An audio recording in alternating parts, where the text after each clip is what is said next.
कि फाइजर के कोविड-19 टीके को ब्रिटेन और बहरीन में इस्तेमाल की मंजूरी मिल चुकी है। सूत्रों के मुताबिक कंपनी ने अपने आवेदन में टीके के आयात और वितरण के संबंध में मंजूरी दिए जाने का अनुरोध किया। इसके साथ ही कंपनी ने क्लिनिकल परीक्षण नियम 2019 के विशेष प्रावधानों के तहत भारत की आबादी पर क्लिनिकल परीक्षण की छूट दिए जाने का भी अनुरोध किया है।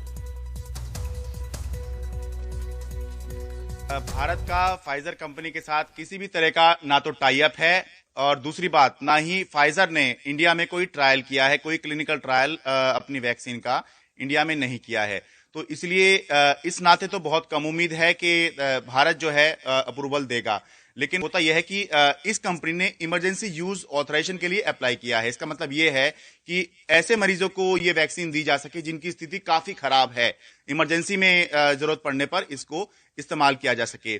हमें यह भी ध्यान रखना चाहिए कि हमारे यहाँ जो दो अहम वैक्सीन कैंडिडेट हैं इस समय पर, पहला है सीरम इंस्टीट्यूट ऑफ इंडिया जो ऑक्सफोर्ड एस्ट्राजेनेका की वैक्सीन को यहाँ पर बना रहा है, और दूसरा है अपनी जो स्वदेशी वैक्सीन है वो है भारत बायोटेक। भारत बायोटेक बहुत ही एडवांस स्टेज में है और सीरम इंस्टीट्यूट ने पिछले हफ्ते ही ये घोषणा की थी जब प्रधानमंत्री उनकी लेबोरेटरी में होकर आए थे कि वो इमरजेंसी यूज ऑथराइजेशन के लिए अप्लाई करने वाले हैं। तो इससे पहले कि सीरम इंस्टीट्यूट अप्लाई करती यहाँ पर इमरजेंसी यूज ऑथराइजेशन के लिए फाइजर ने अप्लाई कर दिया, तो फाइजर पहली कंपनी हो गई है।